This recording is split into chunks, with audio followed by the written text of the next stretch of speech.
माघ महामहत्तम अध्याय 31। हरे कृष्णा, राधे राधे।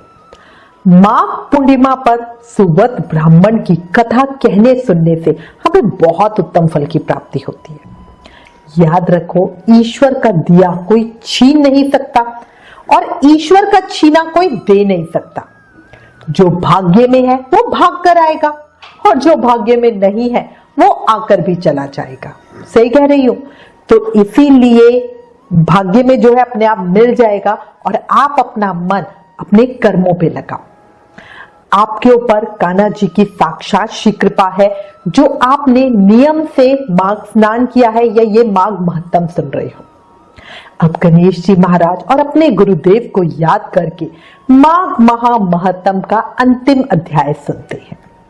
सर्व विघ्न विनाशाय सर्व कल्याण हेतवे पार्वती प्रिय पुत्र श्री गणेशाय नमो नमः।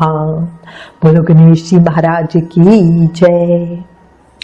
गुरु बिन ज्ञान न उपजे, गुरु बिन मिले न मोक्ष, गुरु बिन लखे न सत्य को, गुरु बिन मिटे न दोष। बोलो गुरुदेव महाराज की जय। कल हमने माघ महामहत्तम के अध्याय 30 में माघ स्नान के लिए मुख्य तीर्थों का वर्णन सुना था। अब आगे राजा दिलीप को माघ स्नान में मुख्य तीर्थों और किए जाने वाले कर्मों के विषय में बतलाने के बाद वशिष्ठ जी बोले, राजन सुनो, मैं तुमसे सुव्रत के चरित्र का वर्णन करता हूं। ये शुभ प्रसंग श्रोताओं के समस्त पापों को तत्काल हर लेने वाला है, इसलिए ध्यान से सुनो। नर्मदा नदी के रमणीय तट पर एक बहुत बड़ा क्षेत्र ब्राह्मणों को दान में मिला हुआ गांव था। उसमें वेदों के ज्ञाता और धर्मात्मा ब्राह्मण निवास किया करते थे। वो धन धान्य से भरे थे और वेदों के गंभीर घोषों से संपूर्ण दिशाएं मान को गुंजायमान किए रहते थे। उस गांव में एक श्रेष्ठ ब्राह्मण थे जो सुव्रत के नाम से विख्यात थे। उन्होंने संपूर्ण वेदों का अध्ययन किया था। वेदार्थ के वो अच्छे ज्ञाता थे। धर्म शास्त्रों के अर्थ का भी पूर्ण ज्ञान रखते थे। पुराणों की व्याख्या करने में वो बड़े कुशल थे। वेदांगों का अभ्यास करके उन्होंने तर्क शास्त्र, ज्योतिष शास्त्र, गज विद्या, अश्व विद्या, 64 कलाएं, मंत्र शास्त्र, संख्य शास्त्र तथा योग शास्त्र का भी अध्ययन किया था। वे अनेक देशों की लिपियों और नाना प्रकार की भाषाएं जानते थे। ये सब कुछ उन्होंने धन कमाने के लिए ही सीखा था तथा लोभ से मोहित होने के कारण अपने भिन्न भिन्न गुरुओं को गुरु दक्षिणा भी नहीं दी थी। उपायों के जानकार तो वो थे ही। उन्होंने उक्त उपायों से बहुत कुछ धन का उपार्जन भी किया। उनके मन में बड़ा लोभ था, इसलिए वो अन्याय से भी धन कमाया करते थे। जो वस्तुएं बेचने के योग्य नहीं थी उनको भी बेचते और जंगल की वस्तुओं का भी विक्रय किया करते थे। उन्होंने चंडाल आदि से भी दान लिया, कन्याएं बेची तथा गौ, तिल, चावल, रस और तेल का भी विक्रय किया। वो दूसरों के लिए तीर्थों में जाते, दक्षिणा लेकर देवता की पूजा करते, वेतन लेकर पढ़ाते और दूसरों के घर खाते। इतना ही नहीं, वो नमक, पानी, दूध, दही और पकवान भी बेचा करते थे। इस तरह अनेक उपायों से उन्होंने यत्न पूर्वक धन कमाया। धन के पीछे उन्होंने नित्य नैतिक कर्म तक छोड़ दिए। न खाते न दान करते, हमेशा अपना धन गिनते रहते कि कब कितना जमा हुआ। इस प्रकार उन्होंने 1 लाख स्वर्ण मुद्राएं उपार्जित कर ली। धनोपार्जन में लगे लगे ही वृद्धावस्था आ गई और सारा शरीर जर्जर हो गया। काल के प्रभाव से समस्त इंद्रियां शिथिल हो गई। अब वो उठने और कहीं आने जाने में असमर्थ हो गए। धनोपार्जन का काम बंद होने जाने से स्त्री सहित ब्राह्मण देवता बड़े दुखी हुए। इस प्रकार चिंता करते करते जब उनका चित्त बहुत व्याकुल हो गया, तब उनके मन में विवेक जागृत हुआ। वो सुव्रत ब्राह्मण दुखी होते हुए अपने मन में ही कहने लगे, मैंने नीच पतिग्रह से नहीं बेचने योग्य वस्तुओं के बेचने से तथा तपस्या आदि का भी विक्रय करने से ये सारा धन जमा किया, फिर भी मुझे शांति नहीं मिली। मेरी तृष्णा बहुत दुस्सहाय है, ये मेरु पर्वत के समान असंख्य स्वर्ण पाने की अभिलाषा रखती है। आह, मेरा मन महान कष्टदायक और संपूर्ण कलेशों का कारण है। सब कामनाओं को पाकर भी ये फिर दूसरी नई नई कामनाओं को पाना चाहता है। बूढ़े होने पर सिर के बाल पक जाते हैं, दांत टूट जाते हैं, आंख और कानों की शक्ति भी कमजोर हो जाती है, पर एक इच्छा ही ऐसी है जो हर समय युवा होती जाती है।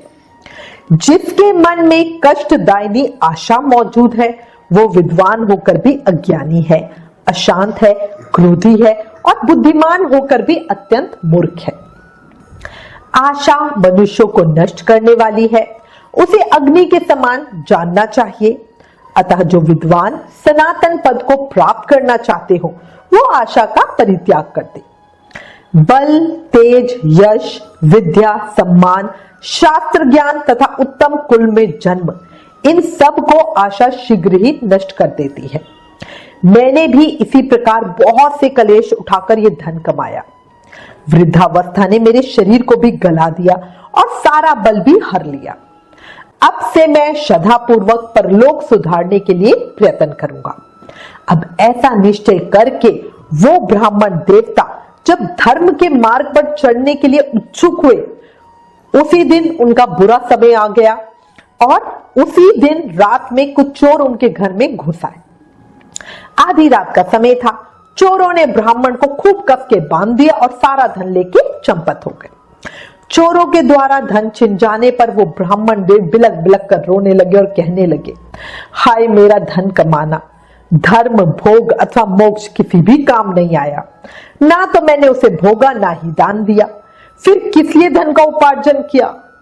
हाय हाय, मैंने अपनी आत्मा को धोखे में डालकर ये क्या किया। सब जगह से दान लिया और मदिरा तक का विक्रय किया। पहले तो एक ही गौ का प्रतिग्रह नहीं लेना चाहिए। यदि एक को ले लिया हो तो दूसरी का प्रतिग्रह तो लेना कदापि उचित नहीं है। उस गौ को भी यदि बेच दिया जाए तो वो 7 पीढ़ियों को जला देती है।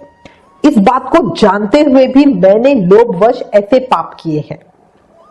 धन कमाने के जोश में मैंने एक दिन भी एकाग्रचित होकर अच्छी तरह संध्योपासना नहीं की, ध्यान रहित या ध्यान सहित प्राणायाम भी नहीं किया। 3 बार जल पीकर और 2 बार होठ पोंछकर भली भांति आचमन भी नहीं किया। उतावली छोड़कर और हाथ में कुशा की पवित्री लेकर मैंने कभी गायत्री मंत्र का वाचिक, उपांशु अथवा मानस जाप भी नहीं किया। जीवों का बंधन छुड़ाने वाले महादेव जी की आराधना भी नहीं की। जो मंत्र पढ़कर अथवा बिना मंत्र के ही शिवलिंग के ऊपर एक पत्ता या फूल डाल देता है, उसकी करोड़ों पीढ़ियों का उद्धार हो जाता है, किंतु मैंने कभी ऐसा भी नहीं किया। संपूर्ण पापों का नाश करने वाले भगवान विष्णु को भी कभी संतुष्ट नहीं किया।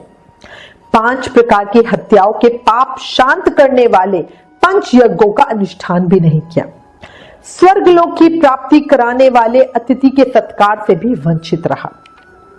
सन्यासी का सत्कार करके उसे अन्न की भिक्षा भी नहीं दी। ब्रह्मचारी को विधि पूर्वक अतिथि के योग्य भोजन नहीं दिया। मैंने ब्राह्मणों को भांति भांति के सुंदर और महीन वस्त्र अर्पण नहीं किए। सब पापों का नाश करने के लिए प्रज्वलित अग्नि में घी से भीगे हुए मंत्र पूत तिलों का हवन नहीं किया। किसी भी पवित्र पावन मंत्र का जाप नहीं किया। पीपल के वृक्ष की पूजा नहीं की। त्रयोदशी का व्रत त्याग दिया। वो व्रत भी यदि रात को अथवा शुक्रवार के दिन पड़े तो तत्काल सब पापों को हरने वाला है, किंतु मैंने उसकी भी उपेक्षा कर दी। ठंडी छाया वाले वृक्ष का पौधा नहीं लगाया। सुंदर शैया और मुलायम गद्दे का दान नहीं किया। पंखा, छतरी, पान तथा मुख को सुगंधित करने वाली कोई वस्तु भी ब्राह्मण को दान नहीं दी। नित्य श्राद्ध, भूत बलि अथवा अतिथि की पूजा भी नहीं की। उपयुक्त उत्तम वस्तुओं का जो लोग दान करते हैं वे पुण्य के भागी मनुष्य यमलोक में यमराज को, यमदूतों को और यमलोक की यातनाओं को नहीं देखते, किंतु मैंने तो ये भी नहीं किया। गौओं को ग्रास नहीं दिया, उनके शरीर को कभी नहीं खुजलाया। कीचड़ में फंसी हुई गौ को, जो गौलोक में सुख देने वाली होती है, मैंने कभी नहीं निकाला। याचकों को उनकी मुंह मांगी वस्तुएं देके कभी संतुष्ट नहीं किया। भगवान विष्णु की पूजा के लिए कभी तुलसी का वृक्ष नहीं लगाया। शालिग्राम शिला के चरणामृत को भी नहीं पिया। एकादशी उपवास नहीं किया। शिव लोक प्रदान करने वाली शिवरात्रि का भी व्रत नहीं किया। वेद, शास्त्र, धन, स्त्री, पुत्र, खेत और अटारी आदि वस्तुएं इस लोक से जाते समय मेरे साथ नहीं जाएंगी। अब तो मैं असमर्थ हो गया हूं, कोई व्यापार भी नहीं कर सकता। क्या करूं, कहां जाऊं? हाय, मुझ पर तो बड़ा भारी कष्ट आ गया है। मेरे पास परलोक का राह खर्च भी नहीं है। इस प्रकार दुखी होता हुआ व्याकुलचित होकर सुव्रत मन ही मन विचार किया और एकदम से वो बोले, अहो मेरी समझ में आ गया। मुझे याद आया, एक समय जब मैं धन कमाने के लिए उत्तम देश कश्मीर को जा रहा था, मार्ग में भगीरथी गंगा के तट पर मुझे कुछ ब्राह्मण दिखाई दिए जो वेदों के पारंगमी विद्वान थे। वे प्रातःकाल माघ स्नान करके बैठे थे। वहां किसी महाविद्वान ने उस समय एक श्लोक कहा था, माघे निमग्ना सलीले सुशीते विमुक्ते पापत्र दिवम प्रयंती। माघ मास में शीतल जल के भीतर डुबकी लगाने वाले मनुष्य पाप मुक्त हो स्वर्गलोक में जाते हैं। पुराणों में से मैंने इस श्लोक को सुना है, ये बहुत ही प्रामाणिक है, अतः इसके अनुसार मुझे माघ का स्नान करना ही चाहिए। मन ही मन ऐसा निश्चय करके सुव्रत ने अपने मन को सुस्थिर किया और 9 दिनों तक नर्मदा के जल में माघ मास का स्नान किया। उसके बाद स्नान करने की शक्ति नहीं रह गई। वो 10वें दिन किसी तरह नर्मदा जी में गए और विधि पूर्वक स्नान करके तट पर आए।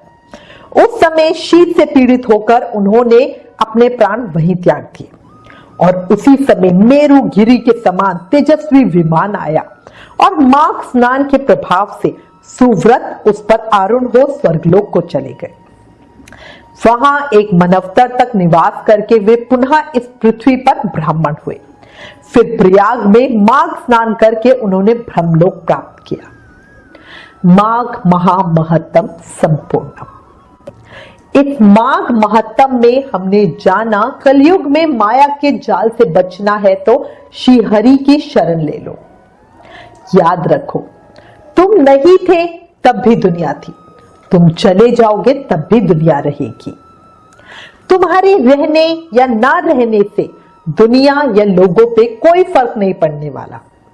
इसलिए चिंताओं से मुक्त हो और प्रभु का चिंतन करो।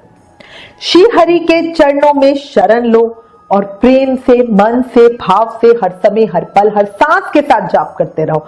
हरे कृष्णा कृष्ण कृष्ण हरे हरे, हरे राम राम राम हरे हरे। याद रख लो, कलयुग केवल नाम धारा।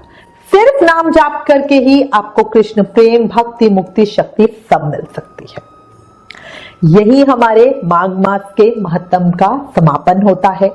आप सब पर भगवान श्री कृष्ण की अति कृपा है जो आप नियम से इस माघ महत्तम को सुन सके।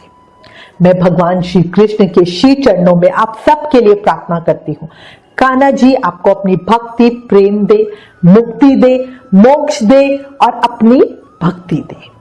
इसी के साथ आपको इस जीवन के सुख भी दे और आपके मन की सभी इच्छाओं को पूरा करे। एक रिक्वेस्ट, प्लीज इन वीडियोस को शेयर करो ताकि और लोगों का भी भला हो सके। Please like, share and subscribe. Thank you. Hare Krishna.